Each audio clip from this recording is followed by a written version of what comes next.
되어 있는데 A단락과 B단락이 이제 21절까지거든요. 근데 이 21절까지는 탄식하는 내용들이 주로 나옵니다. 그 이후에 마지막 C단락은 22절부터 31절까지죠. 이 내용은 찬양하고 선포하는 내용이 나와서 굉장히 분위기가 다릅니다. 그래서 이 시편을 공부하시는 분들이 이게 전혀 다른 두 개의 시편을 한꺼번에 묶어놓은 게 아니냐 이렇게 생각하는 분들도 많아요. 근데 이렇게 제가 설교 준비를 하고 또 묵상을 하고 이렇게 하다 보니까 뭐 그런 건 아닌 것 같아요. 두 개가 같이 붙어 있어야 되는 시편이 맞고요. 또 이 뒤에 가서도 설명을 하겠지만 이 맨 마지막 C단락 세 번째 단락이 있어야 그래야 앞에 있던 내용이 어떤 내용인지를 이해할 수 있는 또 정확하게 해석할 수 있는 근거가 마련되는 것 같습니다. 먼저 A단락 처음부터 보겠습니다. 1절부터 11절까지인데 이 1절부터 11절에 보면 두 번에 걸쳐서 탄식하고 맨 끝에 기도하는 그런 내용이 나옵니다. 맨 처음 탄식하는 내용을 보세요. 1절, 2절입니다. 1절에 보시면 내 하나님이여 내 하나님이 어찌 나를 버리셨나이까 어찌 나를 멀리하여 돕지 아니하시오며 내 신음소리를 듣지 아니하시나이까 내 하나님이여 내가 낮에도 부르짖고 밤에도 잠잠하지 아니하오나 응답하지 아니하시나이다. 그래서 이 시인이 하나님 앞에서 탄식하는 내용이 나와요. 여기서 제일 유명한 부분은 1절이죠. 이 1절은 예수님께서 십자가에서 하셨던 말씀입니다. 엘리 엘리 라마 사박타니 하신 말씀이죠. 엘리 엘리 나의 하나님 람마 어찌하여 사박타 버리십니까 니 나를. 그래서 엘리 엘리 라마 사박타니 그래서 하나님께서 왜 나를 버리십니까 이렇게 십자가에서 하셨던 말씀인데 이번 주간부터가 이제 고난 주간이죠. 그러니까 주님께서 십자가에서 하신 말씀이 그냥 말을 만드신 것이 아니라 이 시편 22편에 나왔던 내용을 인용을 하신 겁니다. 그러니까 십자가 사건은 22편 내용이 성취가 된 그런 사건인 거죠. 여튼 이 시인이 지금 하나님 앞에 탄식하면서 하나님께서 나를 버리셨다. 하나님과의 관계에 대해서 이야기를 해요. 하나님과 나 사이의 관계가 파탄이 난 겁니다. 지금 중요한 것은 하나님이 나를 버리셨기 때문에 내가 질병에 걸렸다, 가난하게 되었다 뭐 이런 게 아니라 하나님과의 관계 자체가 완전히 끊어진 겁니다. 하나님이 나를 버리셨고 나는 하나님과 아무 상관이 없는 사람이 되었습니다. 그러면 이 시인이 하나님 앞에서 죄를 지어서 그러냐? 그건 아닙니다. 이 시인이 계속해서 하나님 앞에 부르짖죠. 2절에 보시면 내 하나님이여 내가 낮에도 부르짖고 밤에도 잠잠하지 아니하오나 응답하지 아니하시나이다. 그러니까 이 시를 기록한 이 시인은 하나님을 향한 태도가 변하지 않았어요. 계속해서 신앙을 가지고 믿음을 가지고 하나님만 붙잡고 있는데 하나님께서 이 사람을 버리신 겁니다. 그러니까 이 시인에게 뭔가 잘못이 있어서 이런 일이 벌어진 게 아니라 하나님께서 이 사람을 버리셨기 때문에 이런 버림받은 그런 지경이 돼버린 거죠. 그래서 이 3절부터 5절에 보시면 이 시인이 과거를 회고하면서 도대체 왜 나에게만 이러십니까? 하고 하나님께 일정 부분 항의하는 그리고 탄식하는 내용이 나와요. 3절부터 5절에 보시면 하나님께서 지금 시인은 버리셨지만 과거의 이스라엘 백성들, 이 시인의 조상들은 버리지 않으셨다는 그런 내용이 나옵니다. 3절을 보세요. 이스라엘의 찬송 중에 계시는 주여 주는 거룩하시니이다. 하나님은 찬송을 받고 계세요. 그럼 왜 찬송을 받으시느냐? 4절에 보면 우리 조상들이 주께 의뢰하고 의뢰하였으므로 그들을 건지셨나이다. 그러니까 이 시인의 조상들이 하나님을 의뢰한 적이 있습니다. 과거에 하나님을 부르짖은 적이 있어요. 그리고 하나님께 부르짖었더니만 하나님께서 응답을 베풀어 주신 거예요. 그래서 5절에 보시면 그들이 주께 부르짖었고 그래서 하나님이 그들에게 구원을 베푸십니다. 또 그들이 주님을 의뢰하였고 그래서 하나님께서 그들로 하여금 수치를 당하지 않게 하십니다. 그러니까 과거의 조상들이 하나님을 의뢰했기 때문에 그에 대해서 하나님이 응답하셨고 그 응답을 받은 이스라엘 조상들이 하나님을 찬송한 거죠. 그러니까 지금 이 3절부터 5절까지 내용은 뭐냐면 도대체 왜 나만 이렇게 버리십니까? 이렇게 탄식하는 거예요. 우리 조상들이 의뢰했을 때, 우리 조상들이 기도했을 때 그때는 하나님이 들어주셨는데 왜 내가 지금 기도할 때는 내 기도를 듣지 않으시고 나를 버리십니까? 도대체 왜 나한테만 이러시는 겁니까? 이렇게 탄식을 하고 있는 거죠. 사실은 이스라엘 조상들이 과연 하나님을 의뢰하고 하나님께 부르짖었는가 잘 모르겠어요. 그랬던 경험들이 별로 없죠. 그러니까 이 시인 입장에서 놓고 보면 이 사람은 과거 우리 조상들이 그렇게 훌륭한 신앙을 갖고 있던 게 아니었는데 그냥 별 볼 일 없는 그런 기도 생활을 했는데 그럼에도 그들에게 응답하셨던 하나님께서 왜 내가 이렇게 부르짖을 때는 나를 버리시고 응답하지 않으십니까? 그렇게 탄식을 하는 거죠. 그래서 1절부터 5절까지 보면 첫 번째로 탄식이 나옵니다. 이 탄식을 보면서 우리가 두 가지를 꼭 질문 던져야 됩니다. 첫 번째는 이 탄식을 하고 있는 이 시는 도대체 누구인가? 어떤 사람인가요? 이 본문만 보면 잘 알 수 없습니다. 두 번째로는 왜 이렇게 하나님께 버림을 당하게 되었는가? 이 이유를 생각해야 됩니다. 본문에는 나오지 않기 때문에 우리가 일상적으로 생각할 때는 이 사람이 지금 이렇게 탄식하고 간구하고 있는 게 나름대로 뭔가 목적이 있어서 열심히 살았는데 그에 합당한 어떤 열매를 하나님이 안 주셨기 때문에 이렇게 기도하고 있는 것인가? 아니면 무언가 죄를 지어서 벌을 받아서 하나님께 형벌을 받았기 때문에 이런 지경이 된 것인가? 우리가 상식적으로 생각해 보면 이런저런 정도만 생각해 볼 수 있어요. 그런데 아직 사실 본문에는 그 내용이 나오진 않거든요. 그래도 이 시편 읽으면서 계속 똑같은 질문 우리가 두 가지를 염두에 둬야 됩니다. 첫 번째는 이 탄식을 누가 하고 있는가? 두 번째는 왜 이런 탄식을 하게 되었는가입니다. 자, 첫 번째 탄식은 하나님과의 관계가 파탄난 겁니다. 하나님께서 이 사람을 버리셨습니다. 자, 두 번째 탄식이 나옵니다. 6절부터 내용이 나오는데 6절에 보시면 나는 벌레요 사람이 아니라 사람이 비방거리요 백성의 조롱거리니이다. 이제 이 두 번째 탄식은 뭐냐면 이 시인이 사람들로부터 받는 대우와 관련해서 하나님 앞에 탄식을 합니다. 사람들이 비방을 하는 거예요. 또 백성들이 조롱을 하는 거예요. 마치 무엇 대하듯이 비방하고 조롱하냐면 이 시인을 벌레 쳐다보듯이 그렇게 봅니다. 예. 여러분 이렇게 한번 옆에 있는 사람한테 한 미안하니까 벌레 쳐다보는 눈빛으로 한번 이렇게 지어보세요. 그래 보신 적 있습니까? 옆에 있는 누군가를 사람을 벌레 쳐다보듯이 혹은 째려보고 흘겨보고 그런 일들을 지금 당하고 있는 거예요. 7절에 보면 나를 보는 자는 다 나를 비웃고 쳐다보면서 비웃는 거예요. 몰래 혼자 비웃는 게 아니라 쳐다보면서 비웃고 또 입술을 비축거리며 머리를 흔들며 말하되 그가 여호와께 의탁하니 구원하실 걸 그를 기뻐하시니 건지실 걸 아나이다. 쳐다보면서 비웃는 표정을 짓고 그걸 이야기를 하는 거예요. 그래? 네가 그렇게 신앙생활 잘한다며. 네가 그렇게 기도생활 한다며.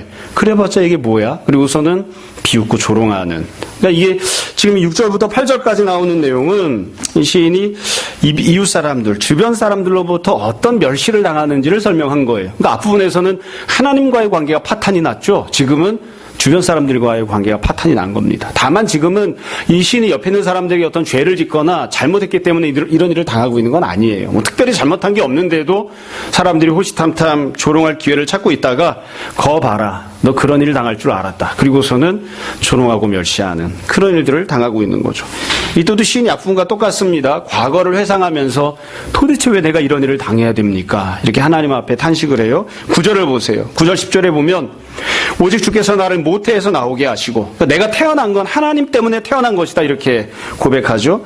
내 어머니의 젖을 먹을 때 의지하게 하셨나이다. 내가 날 때부터 주께 맡긴 바 되었고 모태에서 나올 때부터 주는 나의 하나님이 되셨나이다. 그러니까 이 신이 가만히 생각해 보니까 자기가 태어날 때 하나님께서 나를 만드셔서 태어나게 하셨고 내가 엄마 젖을 먹고 클 때 어린 시절을 살아갈 때 그리고 지금까지 살아오는 동안에도 하나님을 의지하게 하셨고 하나님의 은혜를 베푸셔서 여지껏은 은혜를 누리고 살았다고요. 근데 지금 도대체 왜 이처럼 내가 사람들로부터 조롱을 당해야 됩니까? 이렇게 탄식하는 거죠. 그러니까 본문에는 명확하게 나오진 않지만 태어난 순간 어린 시절 지금까지 살아오는 동안 사람들로부터 인정을 받고 칭찬도 받고 높임을 받았던 것 같아요. 그러니까 사람들에게서 조롱거리로 살지 않은 거예요. 그랬는데 지금은 유독 사람들이 이 사람을 멸시하는 조롱하는 그런 현실을 당하고 있는 거죠. 여러분 사실 여기 나오고 있는 7절 8절 내용도 복음서에서 신약성경에서 예수님이 십자가가 성취된 것을 설명할 때 인용한 구절입니다. 예수님 십자가에 달려서 돌아가실 때에 사람들이 다 입술을 비죽거리고 머리를 흔들면서 말하죠. 지가 하나님 아들이라며, 지가 메시아라며, 지가 하나님의 아들이면 십자가에서 내려오라고 해봐라. 예수님께서 엘리엘리 라마 사박단이라고 외치셨을 때에 엘리야를 부르는가 보다 가만히 내둬라. 엘리야가 와서 건져내주는지 한번 쳐다보자. 이로 사람들이 다 예수님을 쳐다보고 조롱을 했죠. 그래서 지금도 이게 예수님이 십자가에 달리셔서 다른 사람들로부터 조롱을 당하시는 그런 것처럼 주변 사람들이 아무 흠없고 죄 없는 사람을 향해 조롱하고 멸시하는 그런 행동을 하고 있는 거죠. 여기서도 우리가 두 가지 질문을 꼭 염두에 둬야 됩니다. 이 사람은 도대체 어떤 사람일까요? 두 번째 질문은 그겁니다. 이 사람은 왜 이렇게 파탄난 그런 관계, 이렇게 조롱과 멸시를 당하는 이런 상황이 된 걸까요? 도대체 왜, 무슨 일을 하다가, 어떤 목적 때문에 이런 일을 당하고 있는 것인가? 본문에는 아직 나오지 않습니다. 이렇게 탄식하고 있는 성도가 이 시인이 11절에 가면 이런 상황을 당하면서 하나님께서 나를 버리신 상황에서 주변 사람들이 나를 조롱하고 멸시하는 상황 속에서 하나님께 기도합니다. 그 기도하는 내용이 11절에 나와요. 두 가지를 기도하는데요. 11절에 보시면 첫 번째 기도는 나를 멀리하지 마옵소서. 두 번째는 환난이 가까우나 도울 자 없나이다. 나를 도와주소서. 그렇게 간구합니다. 이건 뒤집어 이야기하면 현실은 하나님이 멀리 계신 거죠. 이 시인의 주변에는 이 시인을 도와줄 만한 아무도 없습니다. 이 시인을 도와줄 왕도, 목자도, 남편도, 아버지도, 심지어 이 사람과 함께하고 있는 이 사람의 친구도 아무도 없습니다. 혼자만 있는 거예요. 그러니까 내가 그냥 혼자 지금 쓸쓸히 외롭게 이렇게 처해 있습니다. 나를 멀리 두지 말아 주십시오. 그리고 나를 도와주십시오. 그렇게 탄식하고 간구하는, 이게 이제 첫 번째 단락입니다. 1절부터 11절까지 내용이에요. 상세하게 설명하면 이거 1시간 동안 다 설명해야 되는데 이 정도 설명해도 여러분들이 다 알아들으시라 생각하고, 다 내용은 다 이해가 되시죠? 그래서 지금 시인이 탄식을 하고 있습니다. 첫 번째 탄식은 하나님께서 나를 버리신 것에 대해서, 두 번째 탄식은 주변 사람들이 나를 멸시하는 것에 대해서 탄식을 합니다. 그리고 하나님께 간구하는 거죠. 여러분도 이런 느낌을 가져보신 적이 있습니까? 하나님께서 나를 버리셨다. 또 주변 사람들이 나를 멸시하고 조롱하는 이런 일들을 여러분 당해보신 적이 있나 모르겠어요. 자, 그 다음 두 번째 단락입니다. 두 번째 단락은 12절부터 21절까지인데요. 여기도 마찬가지로 이 시인이 두 번에 걸쳐서 탄식을 하고 다시 마지막 부분에서는 하나님께 간구를 합니다. 첫 번째 탄식이 12절부터 나와요. 12절 13절에 보면 이 시인이 처해 있는 현실이 나옵니다. 12절을 보세요. 많은 황소가 나를 에워싸며 바산의 힘센 소들이 나를 둘러쌌으며. 원래 이 바산의 암소라고 하는 표현은 관용어구입니다. 바산이라고 하는 곳이 굉장히 기름진 곳이기 때문에 소들을 키워서 소들이 아주 푸동푸동 살이 많이 찐다고 그래요. 그래서 풍요의 상징입니다. 바산의 암소. 그러니까 이게 덩치가 좋은 이런 소들이 있는 거죠. 물론 여기 있는 소들은 집에서 외양간에서 키우는 게 아니라 밖에서 풀어놓고 키우는 그런 들소떼입니다. 그러니까 지금 이 시인이 이야기하는 건 많은 황소, 바산의 힘센 소들이 나를 에워싸고 둘러쌌다. 그러니까 들판에서 크고 있는 들소떼가 이 신을 찾아와서 다 에워싸고 있는 거예요. 와서 뭐 이렇게 애교를 부리고 있는 게 아니라 13절에 보면 내게 그 입을 벌림이 찢으며 부르짖는 사자 같은 애이다. 이 신을 찢어 죽이기 위해서 소리를 지르고 있는 그런 모습으로 에워싸고 있는 거예요. 사실 저는 이게 상상도 안 가요. 소가 몇 마리 이렇게 있는데 들어가 본 적이 없어요. 소를 키워본 적도 없고. 그렇죠? 뒤에 가면 이제 개떼가 나올 건데 개떼는 조금 상상이 갑니다. 여러분, 소가 한 10마리가 앞에 있다. 근데 내가 혼자 있다. 어떤 느낌일까? 소가 막 콧김을 막 불어내고 으르렁거리면서 뛰쳐오고 있다. 근데 나는 어디로 도망갈 데도 없다. 만약에 그런 소가 10마리, 20마리, 30마리가 앞에 있다. 그러면 어떤 느낌일까? 근데 이 신이 지금 죽을 지경을 만난 거죠. 아주 힘든 그런 상황을 만난 겁니다. 이게 보면, 어찌 보면 굉장히 가장 비참한 현실이에요. 왜냐하면 앞부분에서는 하나님이 나를 버리셨죠. 두 번째로는 주변 사람들이 나를 멸시하죠. 근데 지금은 그게 아니라 하나님도 아니고 사람도 아니고 짐승떼가 나를 잡아 죽이려고 달려들고 있는 상황이니까 난 이 짐승만도 못한 그런 상황인 거죠. 또 짐승떼는 어떻게 설득할 방법도 없습니다. 어떻게 짐승을 설득할 겁니까? 짐승떼가 나를 죽이려고 하는, 내가 이렇게 비참한 현실에 처해 있습니다. 그래서 결국 어떻게 되느냐면 14절 15절에 보면 이런 짐승떼들로 인해서 신이 당하는 현실이 나와요. 묘사가 되고 있어요. 14절을 보세요. 나는 물같이 쏟아졌으며 내 모든 뼈는 어그러졌으며 내 마음은 밀랍 같아서 내 속에서 녹았으며 내 힘은 말라 질그릇 조각 같고 내 혀는 입천장에 붙었나이다. 그래서 결국 주님께서 나를 죽음의 진토 속에 처박아 두셨습니다. 이렇게 표현을 한다고요. 그러니까 이게 이 시인이 현재 당하고 있는 현실이에요. 상세하게 설명했죠. 나는, 내 모든 뼈는, 내 마음은, 내 힘은, 내 혓바닥은. 그래서 모든 것들이 다 쏟아지고 또 뼈가 어그러지고 마음이 녹아붙었고 내 혀는 입천장에 붙어있는. 그래서 총괄적으로 보면 내가 진흙더미 속에 쑤셔박혀 있습니다. 근데 이렇게 쑤셔박혀 있는 이유가 내가 무언가 하다가 발을 잘못 디뎌서 그런 게 아니라 주님께서 힘센 손으로 나를 딱 붙잡으셔서는 진 속에다가 쑤셔박아 넣어버리셔서 내가 짙토 속에 지금 쑤셔박혀 있는, 어떻게 헤어나올 방법이 없습니다. 지금 그렇게 탄식을 하고 있습니다. 이게 후반부 첫 번째 탄식이에요. 여러분 이 내용도 예수님께서 십자가에서 다 성취하셨던 십자가에서 당하신 모습이죠. 주님께서 십자가에서 피아물을 다 쏟으셨습니다. 참 이게 이런 고난을 당하는, 어려움을 당하는 이런 현실에 대해서 탄식한 거예요. 두 번째 탄식이 16절부터 18절에 나옵니다. 16절부터 18절. 16절을 보세요. 이번에는 황소나 아니면 뭐 힘센 소들이 이렇게 등장하는 게 아니에요. 16절. 개들이, 다르게 표현하면 개떼입니다. 개떼가 나를 에워쌌으며 악한 무리가, 여기서 말한 악한 무리는 도적떼들입니다. 강도들이, 산적들이 나를 둘러서 내 수족을 찔렀나이다. 이게 지금 현재 당하고 있는 상황이에요. 이것 때문에 탄식하는 거예요.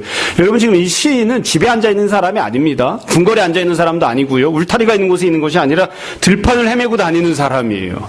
들판을 헤매고 다니는데 하나님께도 버림을 당하고 주변 사람들로부터도 조롱과 멸시를 당하고 심지어 짐승떼들이, 참 들소떼들이, 그리고 지금은 아예 개떼들이 와서 물어뜯는 거죠. 그리고 개떼들만 있는 게 아니라 들판에서 지나가는 사람을 잡아서 모든 것을 빼앗는 그런 산적떼들이, 강도떼들이 이 사람을 붙잡은 거예요. 그래서 이 사람에게 해코지를 하는 그런 모습입니다. 그래서 17절에 보면 이 사람이 개떼로부터 공격을 당했기 때문에, 도적떼를 만났기 때문에 어떤 지경이 되느냐. 17절. 내가 내 모든 뼈를 셀 수 있나이다. 뼈를 어떻게 해야 셀 수 있을까요? 뼈를. 여러분, 여러분의 뼈를 보신 적이 있습니까? 저는 제 뼈가 드러난 걸 본 적이 없어요. 뼈가 분질러졌거나 아니면 밖으로 튀어나오거나 이래야 보는 거죠. 근데 이 사람은 지금 그렇게 이야기한다고요. 내가 내 모든 뼈를 셀 수 있습니다. 그러니까 뼈가 밖으로 튀어나온 거예요. 보이게. 다 분해가 돼버린 상황인 거예요. 다. 내가 내 뼈를 셀 수 있나이다. 그들이 나를 주목하여 보고 18절. 내 겉옷을 나누며 속옷을 제비 뽑나이다. 그러니까 이 도적떼가 처음에 개떼들이 와서 다 물어뜯었죠. 성하지 않은 그런 옷인데도 불구하고 도적떼가 다시 찾아와서 강도떼들이 겉옷도 빼앗고 속옷도 다 홀라당 벗겨버리는, 그리고 그것을 나눠가지고 가는. 그러니까 이 사람에게 남아있는 게 아무것도 없는 거죠. 들판에서 개떼와 도적떼를 만나서 모든 것들을 잃어버린, 뼈도 다 산산조각이 나고 옷도 다 빼앗기는 그런 지경이 됩니다. 이 말씀도 예수님께서 십자가에 달리셨을 때 그대로 성취가 되죠. 주님께서 십자가에 달려 계실 때에 그 십자가를 바라보고 조롱하던 무리들이 마치 개떼처럼, 또 도적떼처럼 그렇게 주님을 바라보고 조롱하고 멸시했고, 로마 군인들이 실제로 주님을 창으로 찔러서 피와 물이 다 흘러내리게 했고, 뼈가 드러나게 했죠.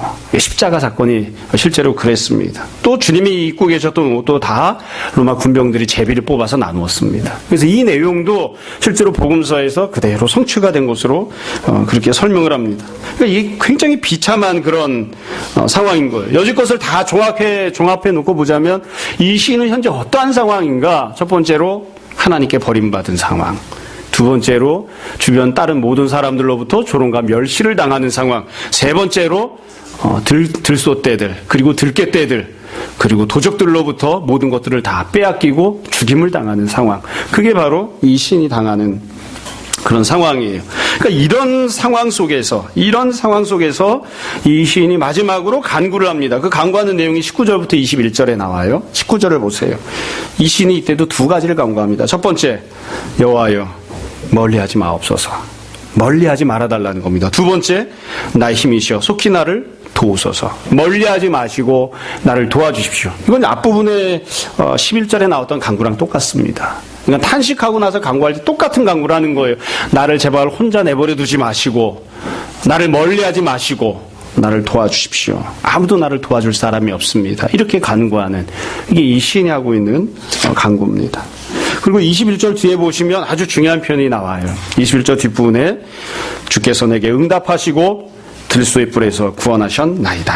그래서 맨 마지막에는 하나님께서 정말 응답하셨다, 또 하나님께서 나를 구원하셨다, 이렇게 고백하고 선포하는 그런 내용이 나옵니다. 이제 응답하셨다는 내용이 나온 거죠. 매우 짧지만. 그래서 이 응답하셨다는 표현이 나온 다음에, 이 선포가 나온 뒤에 22절부터는 새로운 내용이 나오기 시작합니다. 자, 일단 여기까지를 정리를 할게요. 이 내용을 잘 이해하시면 뒷부분의 내용을 좀 더 쉽게 볼 수 있고, 또 뒤에 나오는 내용을 통해서 지금까지 나누었던 내용을, 이게 어떤 뜻인지를 좀 더 정확하게 이해할 수 있습니다. 시인이 하나님 앞에 탄식을 하고 있습니다.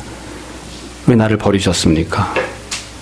우리 조상들한테는 그렇게 안 하셨는데 여지껏 내가 살아오는 동안 은혜를 베푸셨는데 왜 지금은 나를 버리셨습니까? 도대체 왜 이렇게 하시는 겁니까? 왜 내가 하나님께 버림당하고 사람들로부터 조롱과 멸시를 당해야 됩니까? 이렇게 탄식을 합니다.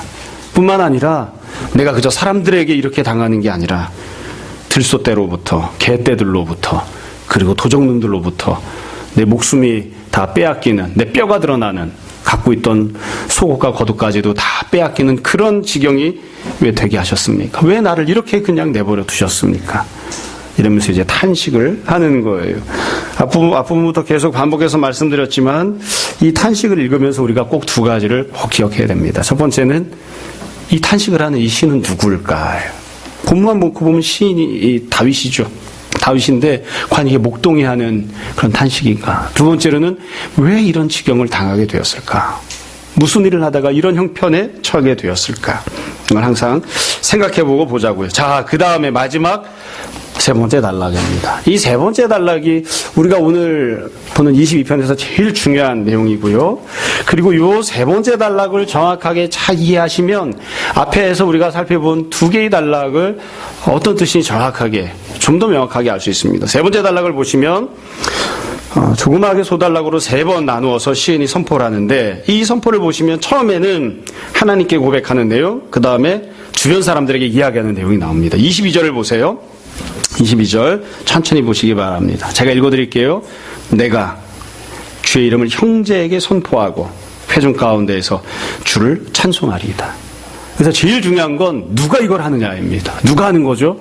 내가 하는 겁니다. 내가 누구에게 이걸 하느냐? 형제에게 회중 가운데에서 주님의 이름을 선포하고 찬양합니다. 내가 선포하고 찬양합니다. 이제 이미 구원을 받은 거예요. 제가 기도하던 것들이 응답을 받아서 하나님께서 나에게 응답을 베푸셨습니다. 구원을 베푸셨습니다. 그래서 내가 주의 이름을 선포하고 찬양합니다. 여기서 말하는 내가는 누구냐면 앞에 나왔던 그런 고난을 당하던 탄식하는 사람입니다. 하나님께서 버리신 사람, 주변 사람들로부터 조롱과 멸시를 당하던 사람, 개떼가 물어뜯고 있던 사람, 도적대가 와서 모든 것들을 다 빼앗아가고 속옷까지 다 제비 뽑아 나누던 그 사람, 그가 하나님 앞에 이제는 내가 구원을 받았다고 하나님 앞에 찬양하고 하나님을 선포하는 겁니다. 그리고 이 선포를 한 이후에 뭐라고 선포하냐면 23절부터 24절, 자기가 구원받았다고만 선포하는 게 아니에요. 23절을 보세요. 여호와를 두려워하는 너희여 그를 찬송할지어다. 야곱의 모든 자손이여 그의 영광을 돌릴지어다. 너 이스라엘의 모든 자손이여 그를 경외할지어다. 여기 보면 여호와를 두려워하는 자, 야곱의 모든 자손, 이스라엘 모든 자손, 이 내가라고 했던 사람이 호칭하는 또 다른 존재들이 나와요. 지금 이 23절, 24절은 하나님 앞에서 내가 하고 있는 게 아니에요. 내가 이런 찬양을 한다는 뜻이 아니에요. 이스라엘 자손들이, 이 사람의 형제들이, 같은 혈족들이 하나님께 찬양을 하고 영광을 돌린다라고 지금 선포하고 있는 겁니다. 제일 중요한 건 대상이에요. 누가 이렇게 찬양하고 하나님을 선포하는 자들이 되느냐? 너희가 그와 같은 자들이 되었다는 겁니다. 너희가 누구냐면 이스라엘 자손들이죠. 야곱의 모든 자손들, 여호와를 두려워하는 자들. 제가 오늘 하려고 하는 이야기는 사실 여기서 다 한 겁니다. 저를 이제 다시 한번 잘 보세요. 그래서 지금 선포했던 내용을 보면 순서가 이렇게 되어 있어요. 내가 하나님을 찬양한다고 했죠. 그렇기 때문에 그 결과 너희도 하나님을 찬양하는 자가 되었다. 이렇게 이야기를 하고 있어요. 내가 하나님으로부터 구원을 받았고 내가 하나님의 은혜를 받아서 내가 하나님을 선포하고 찬양한다. 앞부분에는 비록 내가 하나님께 버림받았지만 내가 주변 이웃들로부터 모욕을 당하고 있지만 개떼가 나를 물어뜯고 있지만 그럼에도 불구하고 하나님께서 나에게 은혜를 베푸셔서 내가 구원을 받았고 내가 하나님을 찬양한다. 그 결과로 너희도 하나님을 찬양할 수 있는 자가 되었다. 이렇게 선포하는 거예요. 우리가 이렇게 쭉 이야기를 듣고 보면 본문을 쭉 설명한 내용을 놓고 보면 이게 도대체 무슨 상관이 있나 이럴 수도 있어요. 그런데 가만히 생각을 해보십시오. 앞에 있던 사람은 누굴까요? 앞에서 계속 탄식했던 사람은 누굴까요? 기름 부음 받은 메시아입니다. 너희를 구원하라고 하나님께서 직분을 주셔서 보냄받은 사람이에요. 그 사람이 하나님 앞에서 탄식하고 있는 겁니다. 앞에 나왔던 시편들을 보면 왕으로 보냄받은 사람이 탄식하고 있는 겁니다.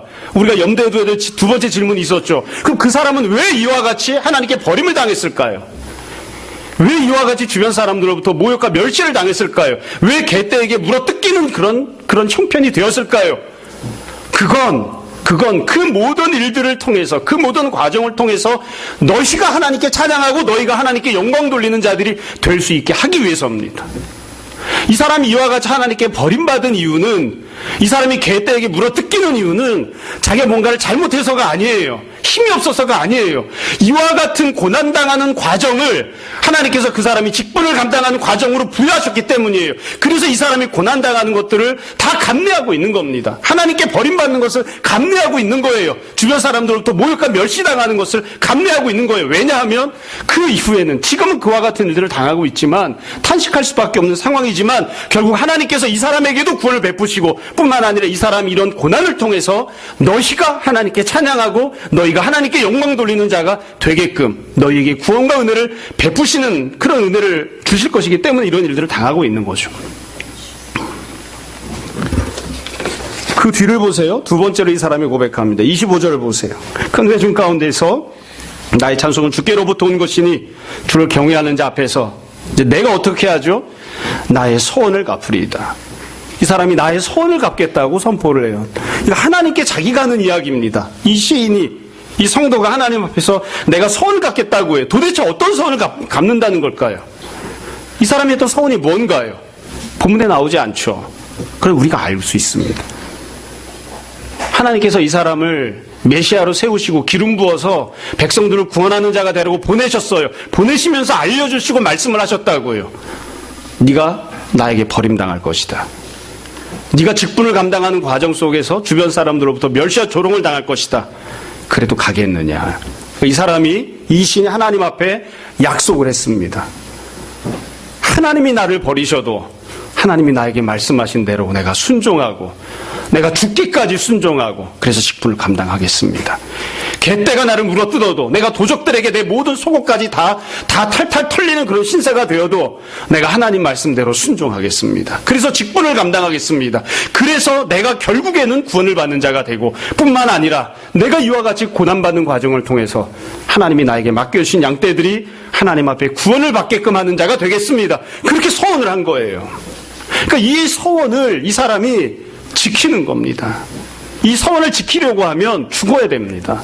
고난을 당해야 됩니다. 아무 잘못 없이 주변 사람들로부터 멸시를 당해야 돼요. 그래도 이 소원을 지키는 거예요. 그러니까 이 사람이 하나님 앞에 고백해요. 내가 하나님 앞에 소원을 지켰습니다. 그럼 이 사람이 하나님 앞에 소원을 지켰기 때문에 어떤 결과가 벌어지느냐? 26절을 보세요. 겸손한 자는 먹고 배부를 것이며, 겸손하다는 말이 무슨 뜻일까요? 그냥 겸손하다고 하는 표현만 놓고 보면 이 사람은 은혜 받을 만한 자격이 있어, 훌륭한 신앙을 갖고 있나 보다, 성품이 괜찮은가 보다, 이럴 수도 있어요. 그렇게 생각할 수도 있어요. 물론 그런 면도 있습니다. 그러나 본질적으로 겸손한 자라고 하는 것은 겸손할 수밖에 없는 그런 처지에 있는 사람입니다. 가난하니까 자기를 내세울 수가 없어요. 그냥 겸손할 수밖에 없는 거예요. 몸이 아프니까 자기를 내세울 수가 없어요. 그냥 겸손할 수밖에 없는 거예요. 겸손하게 자기 자신을 낮출 수밖에 없는 그런 형편과 처지에 있는 사람. 예수님께서 팔복 선포하실 때 그렇게 말씀하시죠. 가난한 자는 복이 있다. 울고 있는 자는 복이 있다. 그게 겸손한 자들입니다. 가난한 자, 울고 있는 자, 애통하는 자, 핍박당하고 있는 자, 때리면 그냥 맞아야 되는 자, 그런 가난한 형편에 있는 자들, 겸손할 수밖에 없는 자들, 그들에게 하나님께서 먹을 것을 주시고 배부르게 만들어 주시는 은혜를 베푸신다. 그러니까 이 사람이 하나님 앞에서 서원을 갚았기 때문에 그 결과 이 사람이 어떤 혜택을 누리는 게 아니라 하나님께서 이 사람에게 맡겨주신 양떼들이, 하나님께서 이 사람에게 부탁하셨던 하나님의 자녀들이, 겸손한 자들이, 가난한 자들이, 힘들고 헐벗은 자들이 구원을 누리는 거죠. 그 뒤에 보시면 26절 두 번째 줄입니다. 여호와를 찾는 자, 그를 찬송할 것이라. 너희 마음은 영원히 살지어다. 너희가 영원한 생명을 받고 누리게 된다. 지금 두 번째 선포를 그렇게 하고 있는 거예요. 내가 나의 소원을 하나님 앞에 갚았습니다.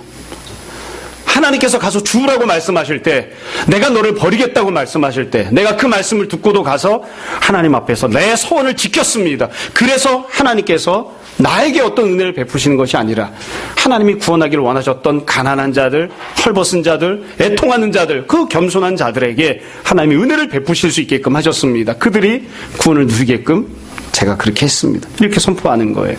마지막 세 번째 선포가 27절부터입니다. 그래서 27절부터 보시면 처음에 뭐가 나와야 될까요? 내가 어떻게 했습니다. 이게 나와야 되겠죠. 내가.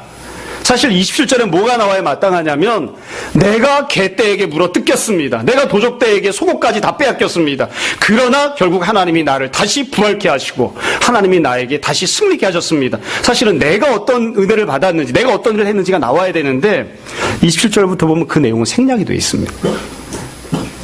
가끔 제가 설교할 때 이건 집어넣었으면 좋겠다 이런 말 할 때가 있죠.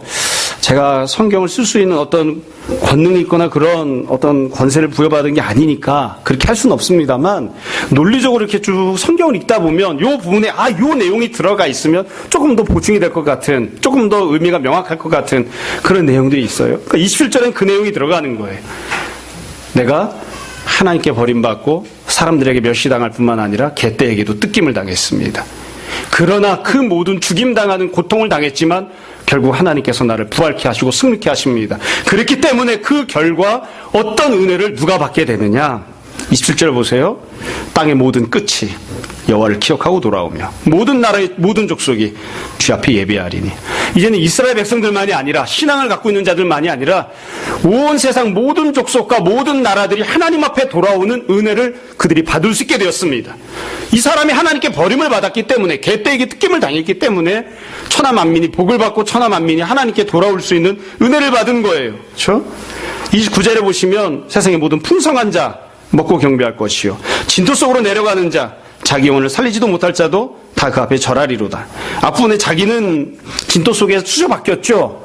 근데 진토 속에 수저박힌 자만이 아니라 이방인들 가운데 풍요롭게 잘 살고 있는 사람도 혹은 진토 속에 수저박힌 죽을 지경에 처한 자도 다 은혜 받는 자들이 되었습니다. 그럼 맨 마지막 30절에 보시면 지금 현재 사람들뿐만이 아니라 후손도 그리고 그 다음 대대도 와서 주님을 섬기게 될 것입니다. 그러니까 지금 세 번째 선포하는 내용은 이 신이 이와 같은 고통을 당했기 때문에 고난을 당했기 때문에 이스라엘 백성들만 구원을 받고 은혜를 받는 것이 아니라 천하 만민이 다 구원받고 하나님의 자녀가 될 수 있는 그런 은혜를 베풀게 되었다는 거죠. 사실 뒤에다 한 가지를 더 쓰라고 하면 천하 만민만 구원을 받는 것이 아니라 개떼도 도적떼도 하나님 앞에서 회개하고 하나님의 자녀가 될 수 있는 은혜를 누리게 되었다. 이런 내용도 더 쓰고 싶어요. 사실 예수님께서 십자가 달려 죽으심으로 우리만 구원받은 게 아니라 땅도 하늘도 바다도 모든 피조세계도 다 회복되는 은혜를 다 받아 누리니까요. 자, 정리를 하겠습니다.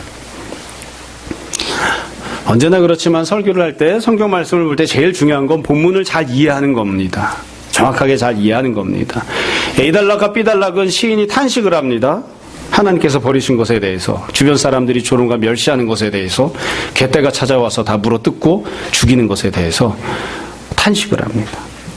이 내용은 도대체 누가 왜 이런 탄식을 하고 이렇게 하나님 앞에 기도하는 것일까요?